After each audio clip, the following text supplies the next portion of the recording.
We are at the National Quartet Convention, and before I introduce this lady, I want to tell you that if you can name a favorite song by Triumphant Quartet, by Gold City, by the Booth Brothers, going back to the days of the Cathedral Quartet, there's a very good chance that you'll be mentioning a song written by this lady who's with me today. This is Dianne Wilkinson, and Dianne, welcome to Gospel Music Today. Thank you. Thank you so much, Ken.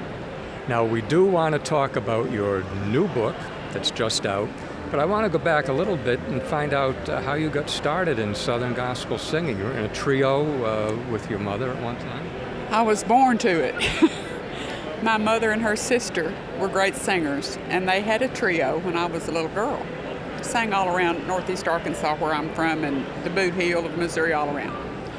And when I was 12 years old, I could play the piano already, quartet style, and I could sing the high part.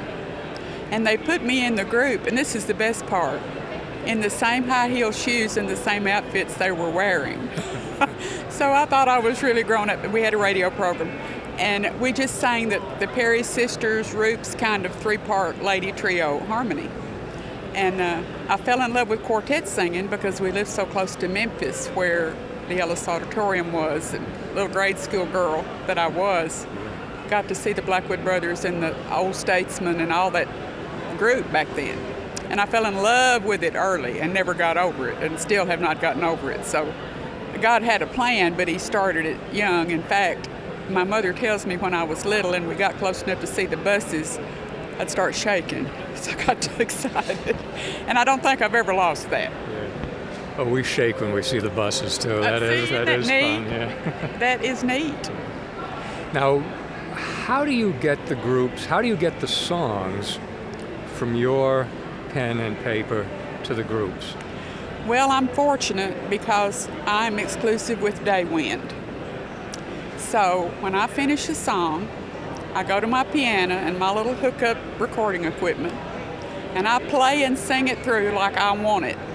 The arrangement, the ending with my instructions and everything, mods, all of it. And that's a challenge because a lot of them are quartet, and a lone woman, that's tough to do. And what I'm doing is making a work disc to send off for demo. And just the meager talents of people like Tim Parton and Terry Franklin are doing them, so they need a lot of instruction. Just the greatest is all. No one does quartet like they do. And they take that disc, and the Daywind people get it out to them, and they make a stunning demo that's radio ready. And then sometimes I have someone in mind for it, sometimes I don't. If it's just a flying quartet song that I think the Kingdom Heirs just must have, that may be the first people we send it to. But that's the process. I don't write down the music. I just send in that disc, put it in my computer, send it off, and a lyric sheet.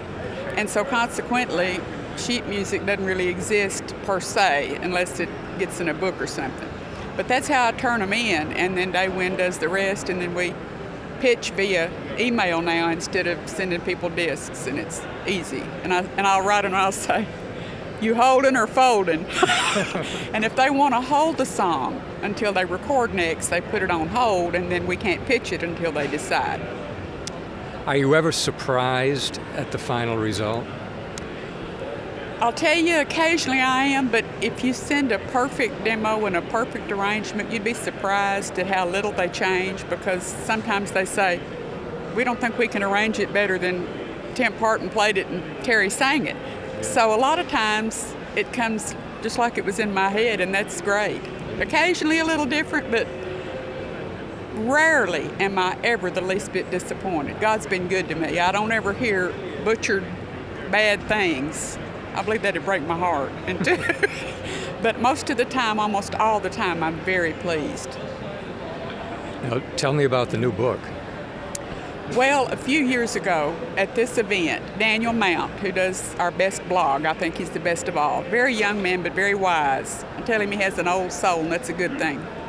He interviewed me here, and it was a long interview, and he tells me that he knew then that my story needed to be a book.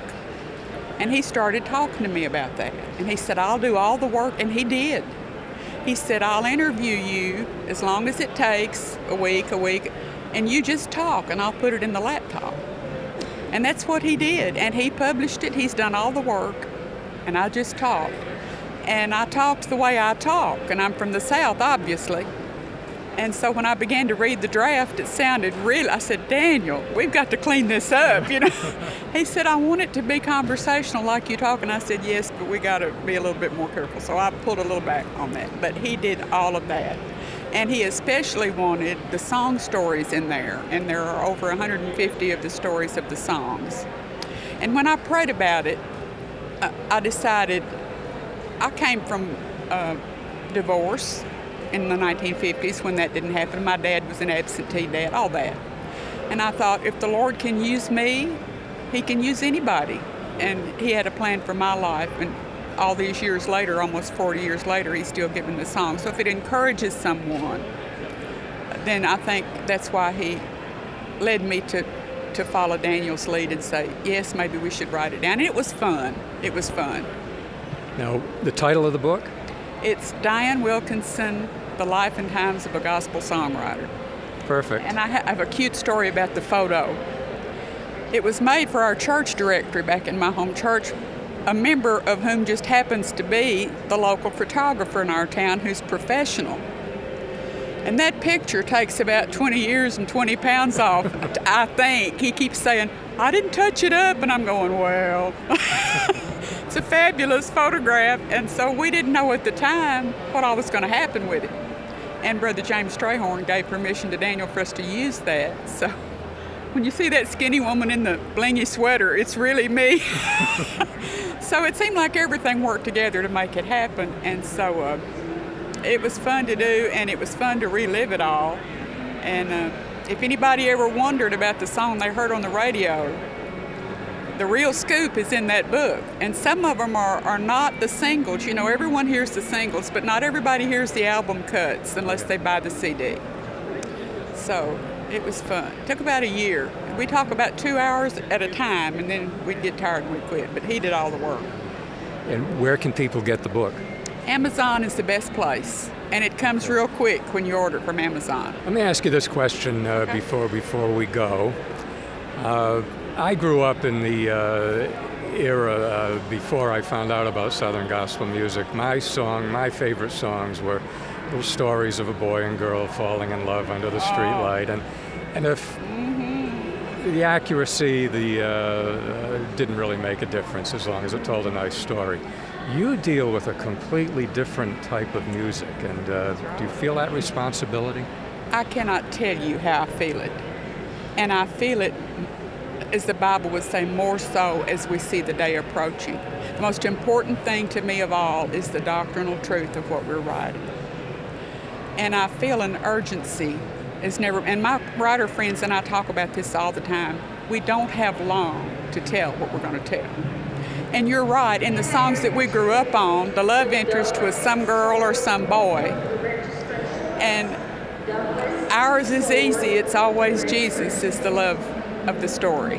And our challenge is to tell an old story in a fresh way, not a different way or a new way, but maybe some way it hasn't been told before. And I just can't tell you how strongly I feel. And another thing that's happening today to me and others, the Lord is giving us preacher-encouraging songs, because I really think many of them are ready to throw in the towel. We're in that falling away, and a lot of church people itching ears don't want to hear the truth. And so we feel a compelling urge to let them know, don't quit, don't quit. And the Kingdom Heirs love those preacher songs. We had True to the Call and Fire Away, and now we've got Just Preach Jesus on the way to the radio. So those boys will do my preacher songs. God love them. We love the Kingdom Heirs too. Dianne, thank you very much for being with us on Gospel Music today. You're welcome. I enjoyed it. Thank you.